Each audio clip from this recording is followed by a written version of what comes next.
Bien, entonces ahora para ilustrar el funcionamiento de Expectation Maximization en Python, vamos a importar algunas librerías. La mayoría ya la conocen ustedes. La única que es nueva es esta de scikit-learn, de Mixture, porque lo que vamos a hacer es emplear funcionalidad que se conoce como mezcla de gaussianas, ¿sí? Para generar n número, en este caso m número de gaussianas que puedan explicar la distribución de los datos, ¿sí? Que se ajusten a lo que está en los datos. Entonces vamos a importar las librerías, después vamos a generar los datos, que pueden ser los datos con los que vamos a entrenar nuestro modelo de mezcla de gaussianas.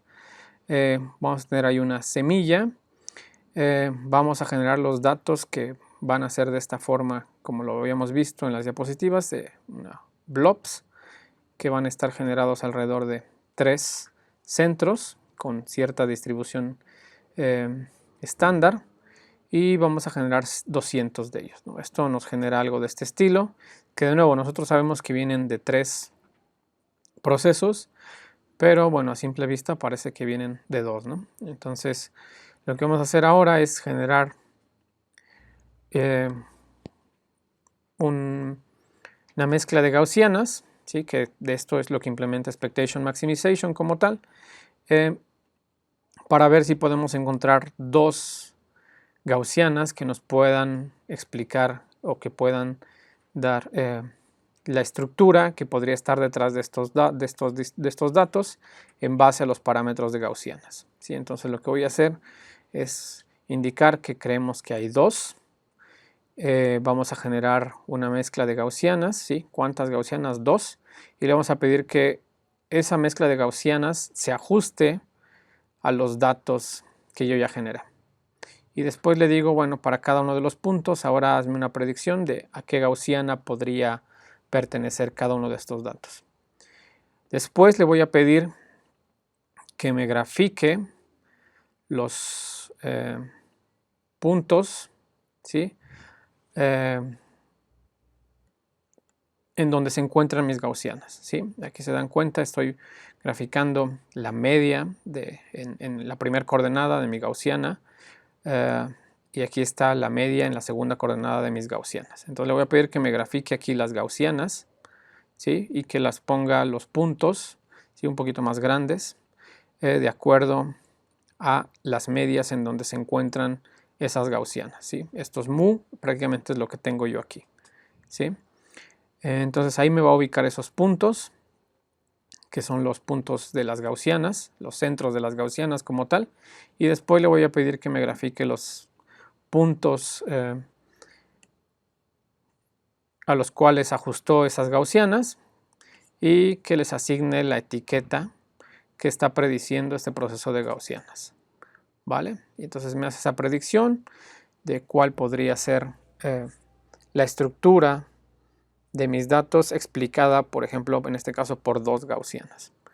Entonces voy a ejecutar esa parte y lo que tengo aquí es, este es lo que me está prediciendo este modelo. Me está diciendo, ok, si tú piensas que en tus datos hay 2 grupos, ¿sí? Esos grupos podrían estar siendo explicados por estos puntos que son los centros de 2 gaussianas, y este es el centro de la primera gaussiana y este es el centro de la segunda gaussiana, ¿sí? Y alrededor de esas gaussianas estarían estos puntos, ¿sí? Nosotros sabemos que los datos originales pues realmente vienen de 3, ¿sí? Centros, pero bueno, esto es lo que me encuentra Expectation Maximization cuando yo le digo creemos que hay 2 grupos, ¿no? Ahorita vamos a modificar la parte de que nos digan más grupos.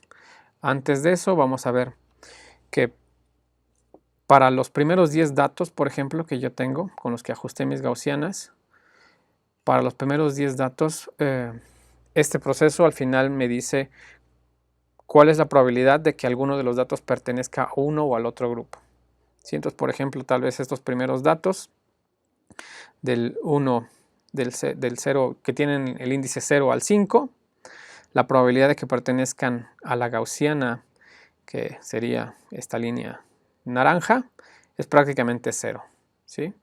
Que esos datos realmente tienen una probabilidad de 1 de pertenecer a la otra gaussiana, ¿sí?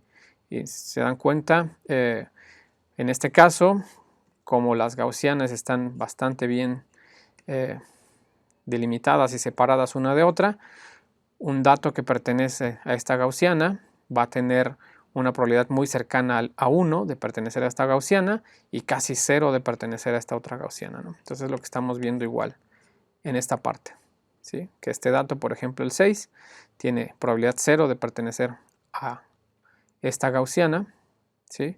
Y tiene una probabilidad prácticamente de 1 de pertenecer a la otra gaussiana. ¿Ok? Entonces ahora vamos a probar con otros valores de gaussianas, de cuántos números de gaussianas. Vamos a decir que creemos que hay 4 que explican estos datos, ¿no? Que creemos que va a haber 4 agrupamientos que pueden explicar estos datos. Vamos a ver qué es lo que nos encuentra expectation maximization, y lo que se nos encuentra es algo de este estilo, ¿sí? Nos encuentra que si creemos que hay 4 agrupamientos de nuestros datos, este podría ser 1, y aquí está la gaussiana, el centro de una de las gaussianas que explica esa distribución. Este es otro agrupamiento y aquí de nuevo está el centro de otra gaussiana que podría explicar esta distribución. Aquí está el centro de otra gaussiana y el centro de otra gaussiana. Vale, entonces ahora, bueno, ya conocemos los datos originales, cómo vienen realmente, y vamos a ver finalmente lo que habíamos visto hace un rato, ¿no? Que ahora los datos tienen probabilidad de pertenecer a 4 gaussianas, ¿sí? No a todas con la misma intensidad, ¿sí? Con los mismos valores, pero es posible que puedan venir de 4 gaussianas, ¿no? Para algunos de ellos va a ser completamente 0 en el caso de a las que no pertenece, y va a ser completamente 1 para el que sí hay certeza de que a ese proceso pertenece de gaussiana, ¿no? Por ejemplo, uno interesante es este punto que está en el índice 2, que me dice que hay 2 gaussianas a las que es prácticamente 0 la probabilidad de que pertenezca a esas gaussianas, ¿sí? Pero existe una probabilidad alrededor del 0.3 de que pertenezca a una gaussiana y 0.7 de que a lo mejor pertenezca a otra gaussiana. Este punto seguramente es uno de los puntos que puede estar en alguno de estos regiones, ¿no? Que está muy cercano a uno de estos centroides, un poquito alejado de este centroide, ¿sí? Por eso por lo mejor en este punto pertenece 0.7, ¿sí? Es la probabilidad, a este a lo mejor 0.3, y a estos dos de acá, a estos dos centroides de acá, ¿sí? Es prácticamente 0, ¿vale? Pero de nuevo, potencialmente lo que nos describe este esquema de expectation maximization es que los datos pueden tener probabilidades de pertenecer a una u a otra gaussiana. Otro interesante es, por ejemplo, este es el que se encuentra aquí en la posición 5, en el índice 5. ¿Se dan cuenta? Me está diciendo, hay la probabilidad prácticamente 0 de que pertenezca a 2 gaussianas, a estas dos, ¿sí? A cualquiera de ellas es prácticamente 0, pero hay 2 gaussianas a las cuales la probabilidad de pertenecer a una u otra, la diferencia es muy baja, ¿no? O sea, a una la probabilidad está alrededor de punto, no sé, 45, y para la otra tal vez es 0.55, ¿no? Entonces, este punto 5, que tal vez sería bueno si lo pudieran graficar acá, identificarlo, seguramente está de nuevo en una región limítrofe entre 2 gaussianas, ¿sí? Está al borde, ¿sí? Casi ahí en ese punto que las gaussianas están tocándose prácticamente, ¿no? Entonces hay probabilidad de que pertenezca a un agrupamiento, y esa probabilidad es alrededor de 0.45, por ejemplo, y al otro agrupamiento la probabilidad es posiblemente de 0.55, ¿vale? Entonces eso es lo que nos están indicando este tipo de predicciones de probabilidades, ¿no? De nuevo, finalmente, a la hora de yo decidir asignarlo a uno de los clústeres, voy a tomar la de mayor probabilidad, ¿no? Entonces este es el primer ejemplo de expectation maximization. Y ahora vamos a pasar al segundo ejemplo con una distribución de datos que viene dada por estas formas de semiluna. Bien, Este es el segundo ejemplo de cómo funciona este algoritmo de Expectation Maximization. Vamos a importar prácticamente las mismas librerías, solamente una funcionalidad para crear distribuciones de datos que sigan una forma de media luna. De nuevo, esto para ver las limitaciones de Expectation Maximization, ¿no? Entonces vamos a ejecutar esta parte de cargar las librerías. Vamos a generar nuestros datos, ¿sí?, que van a tener esta forma en 2 dimensiones, que parecen dos medias lunas. Vamos a pedirle a Expectation Maximization que inicialmente nos diga, a ver, nosotros creemos que hay 2 grupos ahí, cuya estructura puede ser explicada por 2 gaussianas. Vamos a ver que también le va a Expectation Maximization con esa hipótesis inicial, ¿no? De creemos que hay 2 agrupamientos que pueden ser explicados por gaussianas. Si hacemos eso, bueno, esto es lo que nos va a arrojar. Nos va a decir posiblemente este es un grupo y este de acá sería el otro grupo, ¿no? Lo cual sabemos cuando vemos los datos originales, sabemos que pues eso no es realmente los procesos que dieron origen a estos datos, ¿no? Pero bueno, de nuevo esta estructura es un poquito más retadora para lo que puede hacer tanto Expectation Maximization y también cuando lo vimos lo que puede hacer K-medias. De nuevo vamos a ver que los datos van a tener probabilidades de pertenecer a uno o a otro agrupamiento, ¿sí? Con algunos va a ser prácticamente 0 y contra otro va a ser 1, o valores cercanos a 0 y valores cercanos a 1. ¿Sí? Vamos a pedirle ahora, y esta puede ser otra hipótesis, decir, ok, no, tal vez el número de grupos que hay ahí en esos datos, o que podría tener sentido que hay en esos datos, es 6. Entonces nuestra hipótesis ahora en Expectation Maximization es, creemos que hay 6 grupos en esos datos que pueden ser explicados cada uno por una gaussiana. Entonces le vamos a pedir que genere 6 gaussianas que puedan explicar la distribución de esos datos. Entonces, después de ejecutar eso, nos damos cuenta de que esto es lo que encuentra Expectation Maximization. Me dice, ok, si tú crees que hay 6 agrupamientos, estos son las gaussianas, ¿sí? O bueno, estos son los centros de las gaussianas que podrían explicar las distribuciones de esos 6 grupos, ¿no? Aquí está el primer grupo, el segundo, tercero, cuarto, quinto y sexto. ¿Vale? Parece que con ese tipo de hipótesis pues me logra identificar bien que estos 3 a lo mejor vienen de un solo grupo y estos 3 podrían ser igual del otro grupo, ¿no? Pero bueno, esto es lo que logro encontrar. Expectation Maximization, sabemos que no son 6, que realmente son 2, pero que es una forma un poquito complicada de resolver, y que esta sería la respuesta correcta, ¿no? Pero bueno, eso no lo sabemos de entrada con aprendizaje no supervisado. Finalmente vamos a mostrar cuáles son las probabilidades de pertenencia de los 10 primeros elementos, bueno, de los 10 primeros datos a cada una de las 6 gaussianas, ¿sí? Vamos a ver de nuevo que para algunas es completamente 0, ¿sí? Por ejemplo, este dato en la posición 1 tiene un cierto grado de pertenencia a un grupo, a un clúster 1 y otro grado de pertenencia a un segundo clúster, ¿no? De hecho, tal vez también conviene mostrar tal cual los datos para que veamos un poco más los valores, ¿sí? Tal cual. ¿Sí? Entonces, por ejemplo, el de la posición 1, estas son sus probabilidades, ¿no? ¿Sí? Si se dan cuenta, algunos son prácticamente 0, mientras otras pues no son 0, ¿no? Estas dos de acá, una está cercana al punto,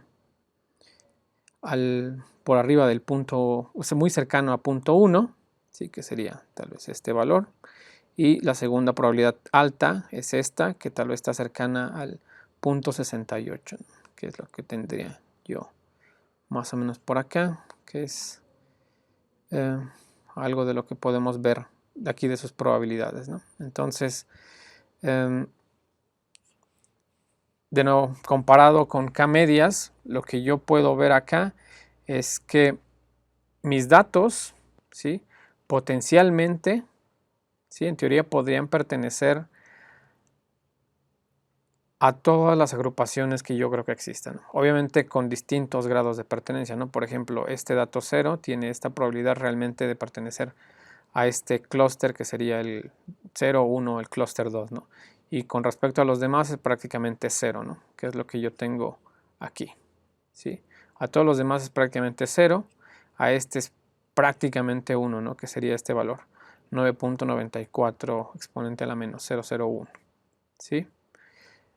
Pero bueno, es importante notar esto, que esto es lo que me permite hacer expectation maximization y de nuevo, para algunos de los datos que se encuentren en fronteras entre dos clústeres, lo que me va a arrojar tal vez es cierto grado de pertenencia a un grupo y cierto grado de pertenencia a otro grupo, y esos grados de pertenencia tal vez no ser completamente cero, ¿no? Sino valores posiblemente cercanos, ¿vale? Pero eso es lo que yo puedo encontrar con esta otra técnica de agrupamiento, que de nuevo es también comúnmente utilizada por su flexibilidad, sí, que yo puedo definir hipótesis de cuántos grupos creo que haya y me hace un ajuste y me encuentra una posible estructura que explique esa hipótesis que yo tengo, ¿no?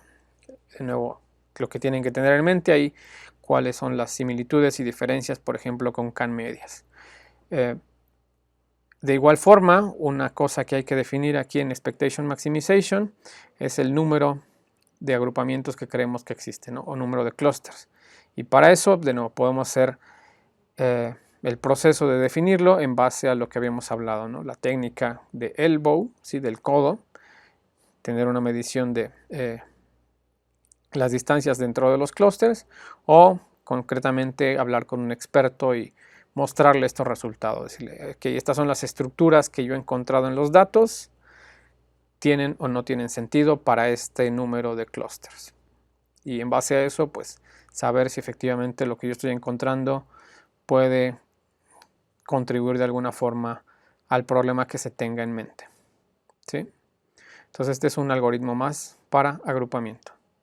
Bien, una técnica más que se suele emplear para resolver problemas de agrupamiento o de clustering es una que tiene que ver con la noción de agrupamiento por densidad. Y en concreto, de lo que vamos a hablar ahora es el algoritmo DV-Scan, ¿sí? Este algoritmo DV-Scan, de nuevo, cae dentro de la categoría de agrupamiento por densidad. Y DV-Scan viene por el nombre del trabajo inicial en donde se propuso, que es Density Based Algorithm for Discovering Clusters in Large Spatial Databases with Noise, ¿sí? De ahí viene este nombre de DV-Scan, que es un algoritmo que se propuso ya hace un par de años, que ha resultado ser bastante atractivo para resolver problemas de agrupamiento en donde a veces la distribución de los datos pues complica el encontrar los agrupamientos si se siguen técnicas como por ejemplo la de K-medias o Expectation Maximization, ¿sí? Entonces, cuando por ejemplo yo tengo distribuciones de datos como los que yo tengo aquí en estos ejemplos, tal vez en esta K-medias o Expectation Maximization les puede ir bien, ¿sí? Se pueden ajustar tal vez bastante bien los centroides aquí y tal vez también las gaussianas, pero cuando ya me enfrento tal vez a distribuciones de datos en los que yo tengo estas formas, ahí ya los agrupamientos tal vez no son tan fáciles de descubrir para Expectation Maximization o para K-medias. Entonces, DV-Scan es un algoritmo bastante bueno cuando yo tengo distribuciones de datos de este estilo, que por ejemplo son distribuciones que yo encuentro regularmente en paisajes que tienen que ver con datos espaciales, ¿no? Sí, en cosas con datos espaciales, las formas de los ríos, por ejemplo, de las carreteras o no sé, de estructuras de ese estilo, pues no siguen una forma como la que yo tengo aquí en este primer ejemplo, sino que tal vez pueden seguir una forma más como la que yo tengo en este otro ejemplo, ¿no? En este otro conjunto de datos. Esto, por ejemplo, podría ser la forma de un lago, tal vez. Esto es de un, no sé, otro pequeño lago, etcétera. Y yo quiero a lo mejor una vez que presento los datos, comenzar a ver, encontrar las estructuras que se encuentran ahí en esos datos espaciales, ¿no? Entonces, para ese tipo de datos, DBSCAN es bastante bueno en el proceso de encontrar las agrupaciones que puedan existir, ¿vale? Algo interesante igual que vamos a ver con DBSCAN, a diferencia de lo que vimos con K-medias y Expectation Maximization, es que este es un algoritmo que además de tener una definición de lo que es un clúster, también tiene una definición para lo que son outliers o lo que es ruido, ¿sí? Y que pueden ser datos que no tienen ninguna relación con los agrupamientos que yo he encontrado, ¿no? Entonces, por ejemplo, vamos a ver que me puede dar resultados como identificar que aquí hay un clúster, que aquí hay otro clúster, que este es otro clúster, que este es otro clúster, y que todos los demás datos que yo tengo ahí no tienen oportunidad tal vez de pertenecer a ninguno de estos clústeres, y que más bien estos elementos de aquí pues son outliers o ruido, ¿sí? Y que fácilmente los podría desechar, ¿sí? Si así quisiera yo, porque no tienen ninguna relación con los clústeres que yo he encontrado, ¿sí? Algo que es interesante porque, por ejemplo, para un clúster inclusive de esta forma, si yo empleo K-medias o Expectation Maximization, estos puntos que son outliers realmente van a influir finalmente, van a tener un peso aunque sea menor, en dónde va a terminar siendo ubicado el centroide de ese clúster, ¿no? Sí, siendo que acá en DBSCAN esos puntos finalmente yo los puedo desechar. Sí, decir, no, esos no tienen nada que ver con ninguno de los clústeres que están aquí, y es mejor tal vez no considerarlos para no afectar la estructura que posiblemente sí está detrás de estos clústeres, ¿no? Eso es algo igual bastante interesante de este algoritmo.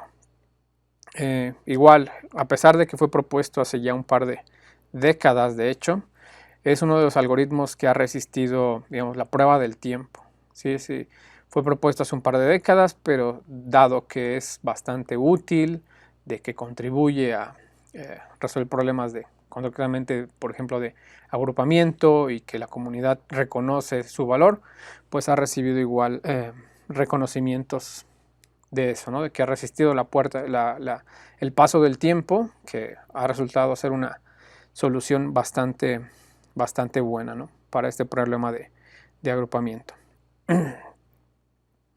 Entonces, de nuevo, ¿cuál es la idea general? La idea general de este algoritmo es, voy a comenzar dentro de mis datos con un punto aleatorio, ¿sí? Pero este punto aleatorio va a ser uno de los que son parte de este dataset, ¿sí? De mis conjuntos de datos.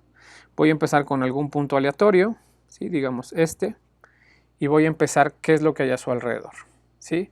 Si a su alrededor hay cierta densidad de datos, y de hecho de eso viene su nombre, si hay cierta densidad alrededor de él, lo que voy a comenzar es a generar un clúster alrededor de este punto, ¿sí? Ahora, esa densidad y qué tanto voy a abarcar para explorar los datos a su alrededor va a depender de dos parámetros, ¿no? Concretamente la distancia a su alrededor, ¿sí? Y, por ejemplo, cuántos puntos a su alrededor voy a considerar para asumir que hay algo de densidad alrededor de este punto. ¿Sí? Si se cumplen, ahorita vamos a ver un poquito más a detalle, condiciones acerca de la distancia, a cierta distancia, cierto radio alrededor de este punto, cuántos puntos hay, bueno, y eso ya me da una indicación de que este punto posiblemente pueda ser parte de un clúster, ¿sí? Entonces comenzaré con este punto, y si se cumplen ciertas condiciones voy a decir, ok, es posible que pertenezca a un clúster, analizo sus puntos alrededor y digo, sí, este también está dentro de ese radio y tiene cierta densidad, entonces es posible que sea del mismo clúster, y así continúo con los demás puntos, ¿no? Que puedan estar siendo parte de ese clúster. Entonces voy a llegar a un punto en el que voy a decir, ok, todos estos puntos están de alguna forma densamente conectados, interconectados, y entonces, por ejemplo, podrían pertenecer al mismo clúster, ¿no? Cuando termino de hacer análisis tal vez de una región y ya cubrí todos los puntos a su alrededor, cuando comienzo a explorar el siguiente punto más cercano a estos, por ejemplo, me doy cuenta de que a lo mejor este ya no cae dentro de la distancia que permitiría estar o que le permitiría ser parte de este clúster. Entonces este otro punto en sí mismo, si tiene más puntos a su alrededor, ¿sí?, puede ser el que genere otro agrupamiento, ¿sí? Y entonces empiezo a explorar igual los puntos a su alrededor y eso me va a permitir determinar que tal vez este es otro clúster, ¿sí? Cuando termino de ver todos estos puntos a su alrededor, me puedo pasar igual a algún otro punto, ¿sí?, que si no cumple algunos criterios de distancia y de densidad, pues podría generar otro clúster, ¿no? Y entonces yo empezaría a agregar puntos alrededor de este punto, de acuerdo a su cumplen criterios de densidad, y eso me generaría tal vez otro clúster, ¿no? Cuando termino con este, sigo analizando los puntos que aún no han sido asignados a clústeres, veo si cumplen criterios de tener cierta cantidad de puntos a su alrededor. Si es así, podrían originar otro clúster, ¿no? Y si por ejemplo hay un punto acá finalmente que está solo y me toca analizar si hay puntos a su alrededor, si hay cierta densidad, y veo que no cumple nada de eso, este punto acá, por ejemplo, yo lo podría considerar de que es ruido, ¿no? Y que no debería de tratar de generar un clúster nuevo con este otro punto, ¿vale? Entonces, un poco a grandes rasgos, esa es la idea detrás de DBScan. Igual, el proceso de definición de los clústeres es un proceso de, igual, una especie de búsqueda, pero que voy a ir explorando instancia por instancia de mis datos si se cumplen ciertas condiciones y en base a eso ir generando los agrupamientos. Entonces es un concepto importante, es el concepto de vecindad, ¿no? Yo, para poder ir determinando si los puntos van a pertenecer a ciertos agrupamientos, tengo que saber si esos puntos en su vecindad además hay otros puntos, ¿no? Entonces, por ejemplo, yo tengo un punto P aquí, ¿sí?, y yo defino una distancia epsilon, ¿sí?, y si alrededor de este punto, en base a esta distancia epsilon, yo defino una circunferencia y encuentro que hay más puntos, entonces estos puntos están en la vecindad de este punto P, ¿vale? Entonces eso es uno de los primeros conceptos, de que hay puntos y alrededor de los puntos puede haber cierta vecindad, ¿sí? Y eso indica los puntos que yo voy a tener que son vecinos de P, ¿sí? De nuevo, aquí en expresiones, ok, la vecindad de P está dado por los puntos Q, ¿sí?, que son parte de mi dataset y que están a una distancia menor o igual a epsilon, ¿sí?, concretamente que están dentro de esta circunferencia. Bueno, esos serían estos puntos Q, ¿no? Este puede ser un punto Q1, este sería Q2 y este puede ser Q3, ¿sí? Entonces esta es la idea de vecindad. Ahora, también hay otras ideas, de como que el hecho de que hay en un agrupamiento voy a tener puntos que van a estar dentro de ese agrupamiento, van a ser puntos en el núcleo y va a haber también puntos que estén en los bordes, ¿no? ¿Vale? Hay definiciones igual de que hay puntos que pueden estar directamente y densamente alcanzables si se cumplen condiciones de que, por ejemplo, hay un punto Q, ¿sí? En la vecindad de ese punto Q hay ciertos criterios de que cumple que sea un punto núcleo, ¿sí?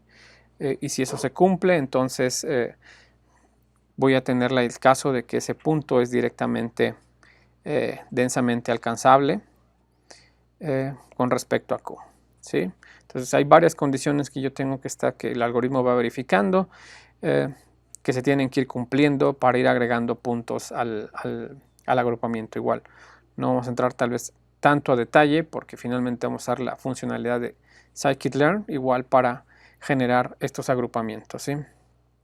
De nuevo, la idea es que queremos ir construyendo los clústeres en base a puntos que estén densamente interconectados, ¿sí?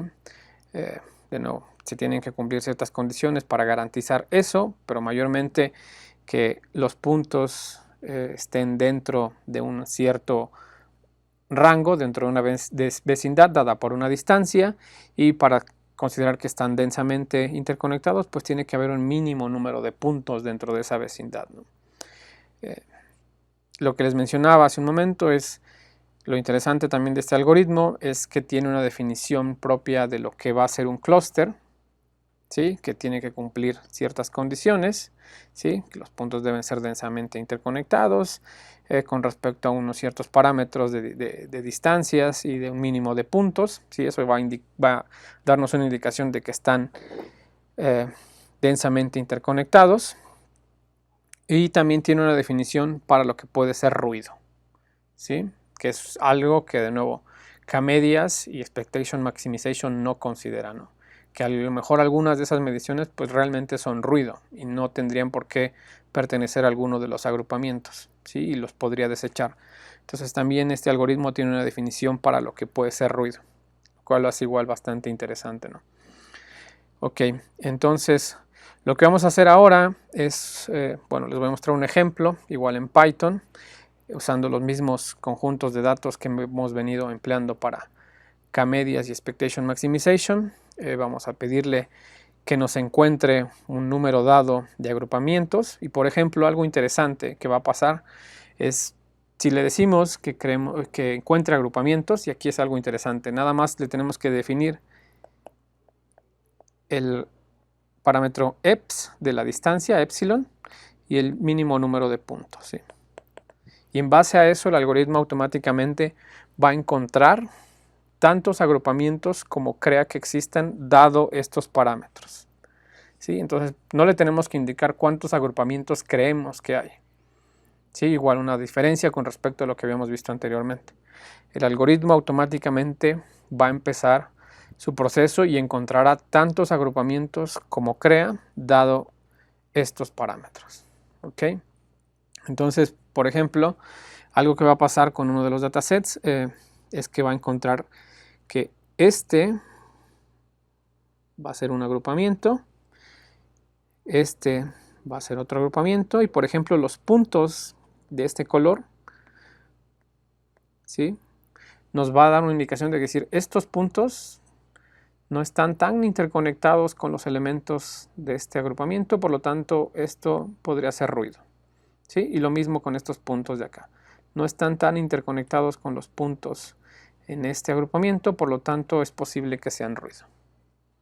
Vale, entonces vamos a ver que eso pasa realmente en los ejemplos, y después vamos a probar con el dataset que le ha dado problemas, por ejemplo a K-medias y Expectation Maximization, y le vamos a mostrar, ok, la verdad a esta distribución y dado estos parámetros de epsilon, ¿sí? A ver, encuéntrame una distribución, los grupos que tú crees que existen ahí. Entonces vamos a explorar que, por ejemplo, en algún momento un parámetro de epsilon, ¿sí? De distancia, realmente nos va a encontrar una forma que es muy cercana a lo que realmente está pasando, ¿no? ¿Sí? A lo que realmente dio origen a esos datos, ¿no?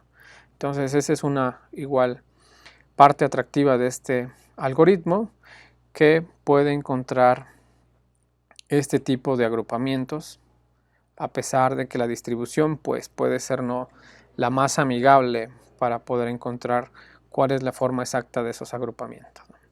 Entonces es lo que vamos a hacer, y lo vamos a ilustrar empleando entonces ya las librerías que tiene Python para este tipo de algoritmo.